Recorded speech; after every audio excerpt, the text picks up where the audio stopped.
spent 2 days in Sapporo and these are the 10 things that I did. Full disclosure, I was there to work with the city of Sapporo, but this video is not sponsored at all. I just wanted to document everything that I did because it's my first time in Sapporo. I always wanted to go here, but I knew about the Sapporo Winter Festival, never got around to doing it, and because I'm like a perfectionist and I needed to add it into my trip. We ended up having an amazing time without having that, so I hope this also inspires you on what to do when you go to Sapporo. We're here at Sapporo Station. I'm waiting for the other influencer to come. We've been waiting for half an hour. But the weather is really nice and cold. I'm so not used to just casually being in the snow. Outfit check for the day. I'm finally wearing the Canada Goose that I never get to wear in Tokyo because it's never cold enough. We got the iconic My Melody shirt. And then the Hello Kitty pants. And then my favorite bag because I don't really have any others. My little Labubu and little Snoopy, all pops of red. It's my first time in Sapporo. We're at Sapporo Station and today we're going to go through 2 days of just spamming going to all the best places at once. So if you want to have like a Sapporo itinerary, come with me. I think we're going to go by car, so it's going to be more convenient than usual, hopefully. But yeah, the Sapporo festival is over. There's no more snowing, but it's still nice and cold. Hope you enjoy. So the first place we went to was called Makomanai Takino Cemetery, and I know what you're thinking, why are we going to a cemetery? But actually it's home to the giant Atama Daibutsu, which is a giant Buddha. The reason why it's called Atama, which means head, is that when you're seeing it from far away, its head is actually popping out of the hill that's surrounding it, which is so cool. If only it wasn't winter and they have the lavender fields up, it would actually look like this, which is so cool. But I didn't get to see that. It's still amazing to see this big Buddha in the air, like with this blue skies in the background. I really enjoyed it. Also, lining the streets before we get to the Buddha, there are a bunch of Moai statues and they're also really giant too. I just didn't expect to see it because when I think of Moai statues, I think of like islands or like New Zealand or the Pacific. I don't know. They're just here in the snow, and that was fun taking photos with them as well. Around the corner there's also a mini version of the Stonehenge. I didn't end up walking all the way there because it was super cold, but even seeing that in the distance, really cool. And then for some reason we had some free time, and luckily I've done my research of Sapporo and I said, what if we go to Shiroi Koibito Park? I wanted to go here because I've seen it on TikTok, but it's kind of like a sweet treat theme park. So I actually know about Shiroi Koibito because it's a very famous omiyage. Omiyage means souvenir because in Japan when you go on a trip you're kind of obliged to bring back some sort of snack that originated from that city to bring back to your family, friends, especially colleagues at work. Shiroi Koibito means, technically it means white lover, and they're famous for making this type of biscuit, so I'm excited to get some of those biscuits. Anyway, Shiroi Koibito, I got some for myself, my sister, and my family as well. That was the main reason I wanted to go here because it would check off all of my to-do list.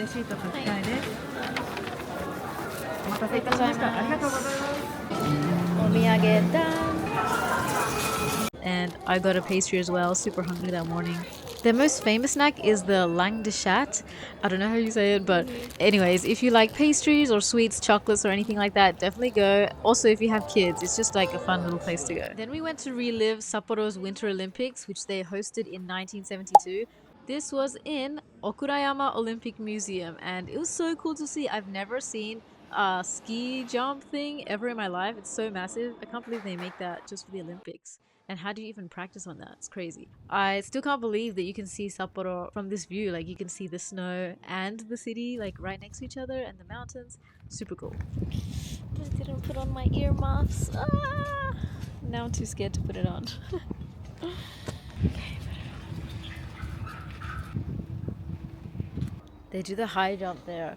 They made this with a high jump in the Sapporo Olympics 1792, I think. That's crazy. We just went all the way up there and down. I don't know what they use it for now. They just like be chilling. It's now like a Sapporo museum for Olympics, so yeah. And then it was time for lunch, and the main reason I wanted to go to Hokkaido all this time was for the food. I am a pescatarian and I love seafood, but this time we went for tempura. So actually on the plan was to go to this famous ramen street. We did go there for a little bit, but obviously there was nothing for me to eat. I tried to look at the menus. There's like no vegetarian ramen, at least none that was open. So we went to this Ebiten Bunten, which was my tour guide's local favorite tempura shop. That's how you know it's good, because it's like a local. He usually goes here and he took me there. Yeah, the famous sign. I'm not gonna say it, but like I'm gatekeeping my version of this. Anyways, it was super yummy. I got the tempura joten, and it even came with squid, which is pretty rare. Yeah, definitely putting this on my map. I'm coming back. Then we went to a famous shopping street called Tanukikoji shopping street, and not gonna lie, we were super tired and kind of short on time, so I didn't really get to like see what's there. But this is totally the kind of place that I would go if I was scheduling my own trip. Kind of reminds me of like Shinsaibashi in Osaka, if you've been there. And they also have a cafe, so we chilled there for a bit. Definitely like the vibes. But yeah, it had a really nice scone. Another thing that's famous in Hokkaido is the milk and like cheese, things like that. So if you love ice cream, perfect place to have that. I can't have it though, I'm lactose intolerant, but I can try a little bit. So yeah, I had some in my scone. Anyway, so that was relaxing, and that was the end of the day. So day 2 was a lot more chill. I really enjoyed it. We started off with Sapporo TV Tower, which was of course on my list. It's basically like the Sapporo version of Tokyo Tower, and it has a big watch on it. I guess it's sponsored by Panasonic.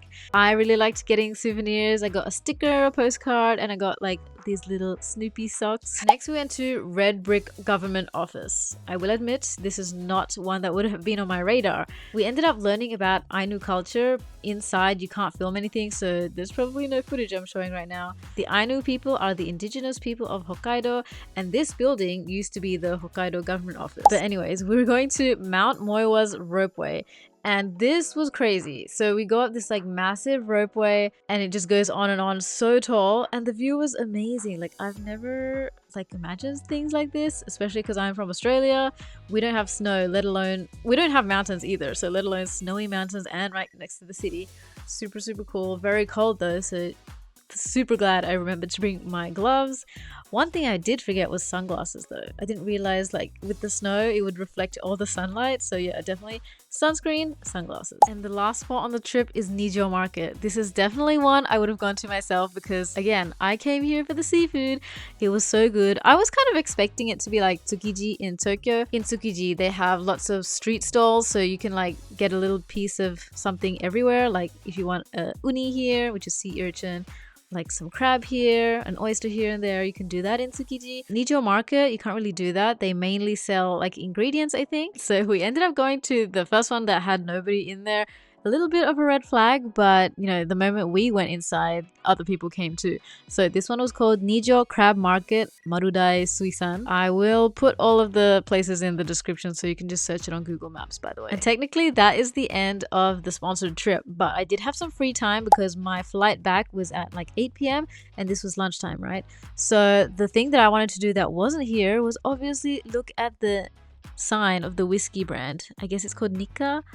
Yeah, this is like such a big landmark of Hokkaido somehow. I guess it's because it looks similar to a word that should not be used. But anyways, it kind of reminded me of like the Shibuya crossing, but Hokkaido version. I went there, tried to do some shopping, but ended up getting super tired. So instead, I went to this pancake shop that I had walked past the other day. There was a line and I told my tour guide, oh my gosh, meccha oishiso, and he said, yeah, like every day there's people lining up. So I was thinking, yeah, I'm gonna do that with my free time. I don't normally eat pancakes because they're loaded with milk and things that I can't normally eat. So I ended up going there by myself.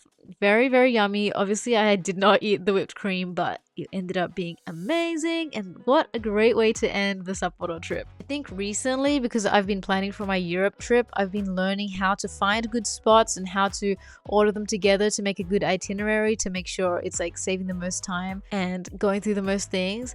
I will say these 2 days we did have a driver, so if you want to do like exactly what we did, it's best to get like a taxi. There's no like designated tour for this, but I really hope this video gives you some new places to put on your Sapporo trip, because yeah, before I went on this, I only knew a few of these.